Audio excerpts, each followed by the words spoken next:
Reports coming out, Jadon Sancho is unhappy at Manchester United and his agent is in talks with Borussia Dortmund to try and get a deal done. Could this be a hint on Qatari takeover with Manchester United looking at a sporting director, actually looking at the guy that was behind Napoli's recent success, winning their first Scudetto in 30-something years?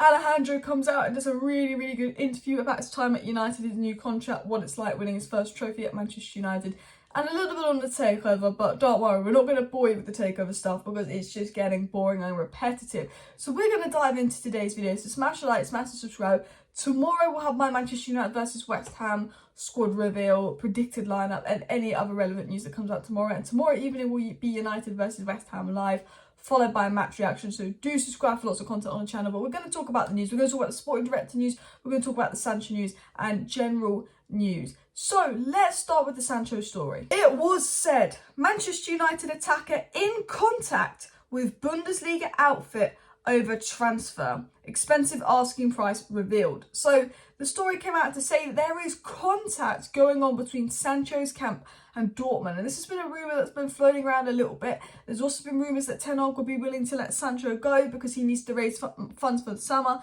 because of FFP, etc. However, I don't believe this story, and I'm going to say why in just a second. I believe there's some truth in the story, but I don't believe it happened, and I'll explain why in a second. It was said, according to reports, Jadon Sancho's representatives have been in contact with Borussia Dortmund, but he needs to lower his wage demands to leave United. So there are reports that Sancho is not particularly happy at United, would like to go back to Dortmund, get back to his best, and that could definitely happen if he wants to lower his wage demands. You know, he could go to Dortmund. I think if Sancho agreed to lower his wages and really wanted to go to Dortmund, I think Sancho could do that, and Dortmund would bring him back on if he lowered his wages. It's reported that Sancho's representatives have been inquiring around Dortmund and a potential United move. So there might be some truth that Sancho wants out of United. I don't know. I'm not in Sancho's head. It's not confirmed by a tier 1 source, but there could be some truth in that. However, it was said Erik Ten Hag is expected to overhaul his squad this summer, and recent reports have indicated that United are considering letting Sancho leave. German journalist Christian Falk is reporting that Sancho is still worth in the region of 55 million euros and the fee is too expensive for Dortmund, who would only be able to sign him on loan. And I think that is where the report is interesting. I think Jadon Sancho would probably cost around 45 to 50 million pounds, but I think the rumours that Ten Hag will be willing to sell Sancho is because we know Ten Hag wants funds, because we know he wants investment. We've got some FFP issues, we've got some owners issues going on. If we get Sir Jim, if we get Glazers, we're not going to have a considerable amount of funds. We want to spend 100 million on Kane. We know that Maguire's 25 million, Dean Henderson's 25 million, but McTominay's 25 million. It was said in the reports that Ten Hag wants to sell Sancho.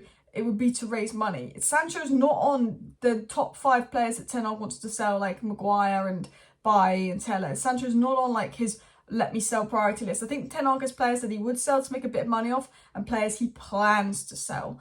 And I think Sancho would be on that would sell list. You know, I like Sancho, but if we get a good offer, I won't stand in his way if he wants to leave. I think that's what Ten Hag's stance is on Sancho, because I believe that Ten Hag still likes Sancho. I think Ten Hag still rates Sancho. I think Ten Hag knows there's a young kid in Sancho and he wants Sancho to go back to his best. He knows what he's capable of. And I think Ten Hag would only be willing to sell Sancho if Dortmund would come in and give us money, because Ten Hag wants money, and that's money from outs to invest in ins. And I think the fact that Dortmund can only do a loan for Sancho, I don't think United would agree to that happening. I'd be absolutely shocked. I don't think Sancho's going anywhere unless someone wants to pay us 50 million for him. I think that United would, I think Ten Hag likes him, I think Ten Hag would use him, and I think Ten Hag would only consider selling him if money was coming in. Now, I like Sancho and I would give him one more season at United to prove himself. I still think there's a good player in there. Sometimes when he shoots, sometimes when he plays with confidence, he's good. We see moments of it, but we don't see it consistently enough. And, you know, he's had a run of games. I just hope that we see a little bit more of Sancho. Hopefully he becomes like Rashford next season. We'll have to wait and see. But if we're sitting here in a year's time still just pointing to Sancho, I'd be saying, look, let's sell this guy. It's not working. But personally myself, I give Sancho one more year. And I think Ten Hag will, because I think no one's going to give us 50 mil for him. However, I do think if a team did offer us 50 mil for Sancho, we could see United debating it. Now, obviously, our summer transfer window, our summer transfer budget, the amount of money we have as well depends on the takeover. It said, you know, we can spend up to 100 million without doing anything for FFP. If we get Champions League, that's a bit more leeway. I think we'll get Champions League. I know a lot of people are scared. I know a lot of people are worried, like, are United going to get Champions League? Are United not going to get Champions League? Basically, we've got to win 3 of our remaining 5 games, which basically means we've got to drop points in 3 out of our remaining 5 games for Liverpool to get top 4. And we've got Wolves, Bournemouth, Fulham, Chelsea and West Ham. We should win all 5 of them. We should win at least 4, you know, maybe 1 draw or maybe 1 loss, because you just get an iffy one here. West Ham, I think, is worrying, but we've got 3 home games. We win those 3 home games. I think we're capable of winning those 3 home games. That is top 4 sealed. So I do think we'll get top 4, and the transfer budget does depend on that a bit. A transfer budget also depends on sales. It was said that, you know, United are going to have to raise money through sales if Ten Hag wants to get all his targets in, which might be why people like Sancho are for sale. But the other thing that affects it is the takeover. You know, we don't know what's going on. Is it Sergio? Is it Qatar? But what we do know, what's come out today on the takeover, was this. Bidders who submitted their 3rd and final bid to the Rain Group, the merchant bank running the process last week, are hoping for some clarity over the situation next week, was said by James Ducker at the Telegraph. And I think next week we will know who that preferred bidder is, and I think things will progress next week. Unfortunately, I have a feeling it's going to be Sergeant Ratcliffe. I think his bid of keeping the Glazers here and then using Man United's money to pay out the Glazers would actually eventually result in the Glazers getting more money per share than they would from Qatar, and the Glazers agreed, you know, you think about that. However, don't rule Qatar out, but now there are reports coming from Qatar saying that what's been linked to the British media isn't true. The British media are playing a game. There are reports coming from Qatar that, you know, they're going to make a new offer or go direct with the Glazers to make sure they get United, and that they're determined to get United, etc. And what is interesting is there's reports coming on today about United looking at a sporting director. Now, we know that Jim Ratcliffe's been heavily linked to Paul Mitchell because of his relationships with those that work in France. But this isn't a sporting director that is Paul Mitchell. This is another sporting director. This is Napoli's sporting director. And potentially, you know, again, I'm not saying that the story's true. I'm not saying that the story's reliable. It's a decent source in terms of Italy, but not a good source. It's just an average source. But I do think, you know, when it's Paul Mitchell, you know that's to do with Jim Ratcliffe. If this is a sporting director that isn't Paul Mitchell, you do think, oh, could this be on Qatar ends? Could this be Qatar's plan? Now, what was said regarding this? It was said, Manchester United in the past few hours have done a survey to understand the contractual situation of Cristiano Guintoli, sporting director of Napoli, fresh from the Scudetto. Now, obviously, apologise if I don't say his name right. It was said he was the man behind Napoli's key success, who signed players like Victor Osimhen, and that Napoli's sporting director could be heading to United. Is the central rumours. Now, I think this would be a fantastic move. I think this would be a smart move. I think United need a good sporting director. There's one thing about having a lot of money to spend, but it's about how you spend the money. And I think, you know, if you have a good sporting director and then you have the backing of Qatar, that's a recipe for success. United generate a lot of money. Qatar could bring in money, but as we've seen with Todd Boehly, it's not about just having money. It's about how you spend it. Having a good sporting director that's got that success at Napoli could be a key part of the United rebuild. We know Ten Hag in the interview the other day was saying that I want players, but it's also, you know, praising Man City sporting director and how they've backed Pep. You know, it's obvious that Ten Hag wants us to kind of build the structure that Man City have, or kind of similar create what he has at Ajax. So I do think this would be a smart move for United, and I do think, you know, potentially, if this is true, us talking to this guy, could it be something to do with Qatar? Could it be something to do on the other end? Because it seems that Sergeant Ratcliffe's plan is obviously Paul Mitchell. Now, I want to end today's video by talking a little bit about Alejandro Garnacho, a player that has really impressed me at United, a player that's had a really good breakout season. And I want to just dive into some things that Garnacho had said. He said, from the very first day I went into the Manchester United dressing room, the team have treated me just like one of the lads. He said, you know, he spoke about how like, everyone at United's been so good to him since he came into that dressing room. They've all been good. They've all treated him like the lads. You know, Sandro Martinez has been like a mentor to him as well, reportedly, you know, guiding him, really helping him out. Bruno Fernandes seems to be friends with everyone, etc., etc.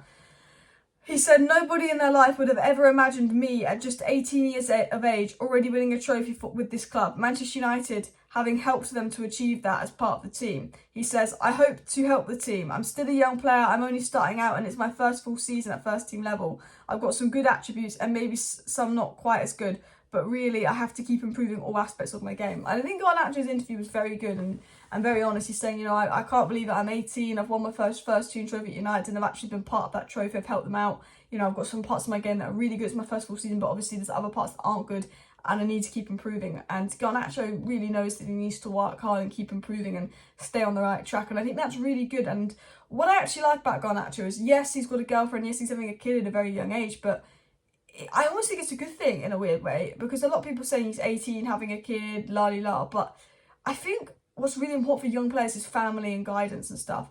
I almost think having a girlfriend and having a kid, you know, even at 18, at least that means he's settled down. I feel like it will make him mature a lot quicker, like having the girlfriend, having the kid, rather than going out and partying and mucking about. I think, I always look at it that way. I think you know, when you're young and you've got all that money and you're so good, you can kind of go out in that party lifestyle and waste it. But I think one, you've got Ten Hag's guidance, who's constantly reminding Garnacho it's all about hard work, keeping your head down, very strict on Garnacho. I think he's a guidance and a mentor. I think naturally he will mature, becoming a father and all of that. And I think Garnacho's got the ability. It's just, you know, staying on the right track. And I think that, you know, Garnacho's seems to get, from the videos I've watched, seems to have a supportive family around him.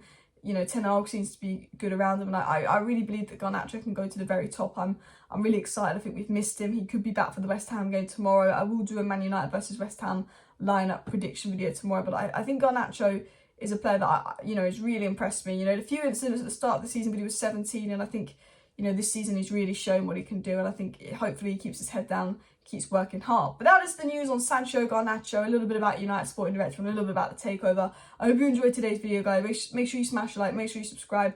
Let me know your thoughts down below. Thought I'd just talk about some more general things rather than news.